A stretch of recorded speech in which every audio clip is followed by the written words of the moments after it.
Bonjour à tous et bienvenue dans ce premier épisode de la série pour apprendre à programmer en PHP.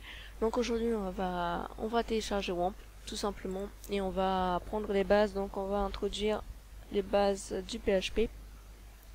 Donc pour télécharger WAMP, enfin WAMP c'est pour Windows hein, comme le W, autrement vous avez XAMPP, il me semble pour Linux c'est Mac OS X. Je ne suis pas sûr, hein, faudrait voir ça sur internet. En tout cas bon c'est assez simple et j'imagine que si vous êtes là c'est que vous êtes quand même un minimum autonome, donc je vais pas totalement partir de zéro. Enfin je vais partir de zéro pour le PHP mais pas pour pour tout ce qui est installation de logiciel, tout ça c'est quand même assez basique. Donc on a WAMP mais on a également d'autres logiciels hein, tels que Easy PHP et encore plein d'autres. Bon, moi j'ai choisi WAMP pour ce tuto, c'est un des plus utilisés, donc on va faire comme ça. Donc WAMP, pourquoi on va installer tout simplement parce qu'on va travailler en local, donc on a besoin de faire de notre machine entre guillemets un serveur. Donc c'est-à-dire que notre PC réagisse comme un serveur puisque le PHP, eh bien c'est côté serveur quoi, hein, que ça s'exécute. Donc pour cela, on va télécharger WAMP, comme je vous l'ai dit. Donc bon, vous pouvez le trouver un peu partout sur internet. Moi, je l'ai déjà, donc je vais pas le retélécharger. Néanmoins, je vais vous expliquer comment se retrouver dans WAMP, enfin les bases, voilà, vraiment les bases. Donc, vous cliquez ici dans télécharger, vous choisissez selon votre système d'exploitation, s'il est 64 bits ou 32 bits. Et voilà. Donc, très bien. Donc ensuite, vous avez normalement WAMP qui est apparu dans la liste de la barre des tâches. Vous pouvez également le trouver donc ici. Donc normalement c'est sous le nom Start WAMP Server, puisque le nom complet c'est WAMP Server. Moi il est déjà allumé, mais vous aurez besoin normalement de l'exécuter quoi. Donc ensuite on fait un clic gauche et on va dans localhost. Voilà. Donc ça lag un peu parce qu'en même temps je suis en train de faire une mise à jour d'un logiciel. Donc c'est un logiciel évidemment.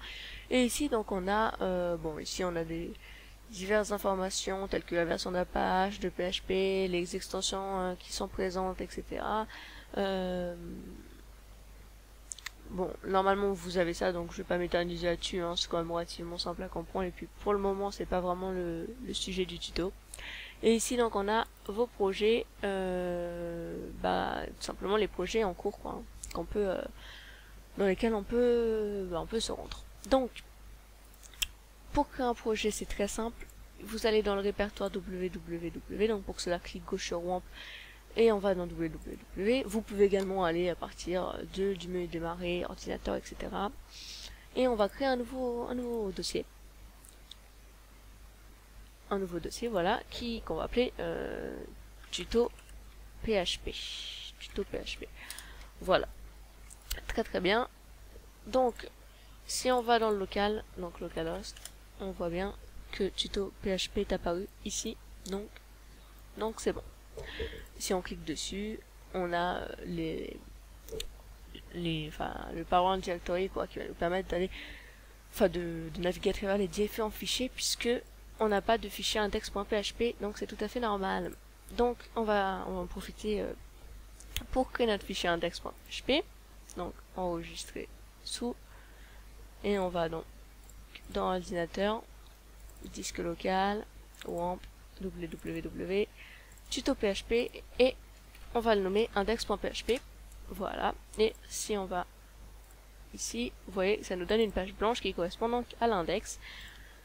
Donc là vous devez vous demander, mais alors on en fait quoi du PHP?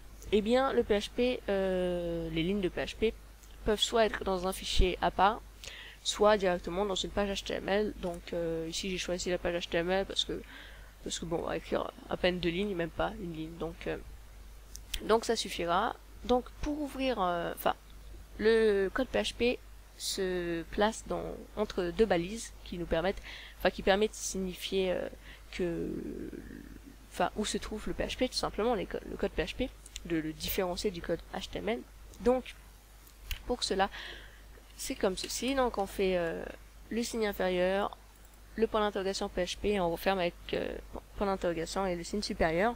On pourrait également enlever PHP mais cette méthode n'est pas reconnue par tous les serveurs. Par exemple, WAMP ne reconnaît plus cette forme. Donc, pour respecter les conventions, on va rajouter notre PHP et entre ces balises, on va écrire notre code.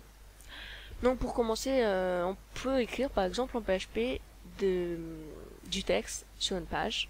Donc, on va écrire, on va le faire. Donc, pour cela, on écrit echo. Entre apostrophes, on va écrire notre texte, par exemple. Bonjour à tous et bienvenue sur cette nouvelle série. Voilà. Et enfin, on va terminer l'instruction avec le point virgule. Il est important parce qu'en fait, ça signifie que l'instruction s'arrête ici et que ce qui va suivre, donc ce qui va être ici, sera une nouvelle instruction. Voilà. Donc, normalement, si on enregistre et qu'on va dans l'index, voilà, bonjour à tous et bienvenue sur cette nouvelle série. On remarque donc qu'on a bien écrit du texte en PHP et que ça s'affiche bien sur la page index.php. Donc, on pourrait même mettre des balises HTML dans on pourrait mettre des balises HTML par exemple à bonjour, donc dans le code PHP, dans la chaîne de caractères. Voilà. Et on remarque que bonjour est mise en valeur par rapport au reste. Donc on voit bien que ça marche. On peut mettre des balises HTML dans du PHP, c'est pas vraiment dans du PHP, c'est dans une chaîne de caractères, puisque bonjour à tous et bienvenue sur cette nouvelle série, c'est une chaîne de caractères. Voilà. Donc, cette nouvelle vidéo va se terminer ici. J'ai pas vraiment envie de faire durer cette première vidéo, c'était vraiment de l'introduction pour vous montrer tout simplement les principes de base. Par contre, dès la prochaine vidéo, on va attaquer bien plus fort puisqu'on va étudier les variables. Voilà. Donc c'est un morceau assez important et la base quoi. Donc j'espère que cette première vidéo vous a plu. N'hésitez pas à commenter, à partager, à aimer et à très bientôt pour la suite du tuto.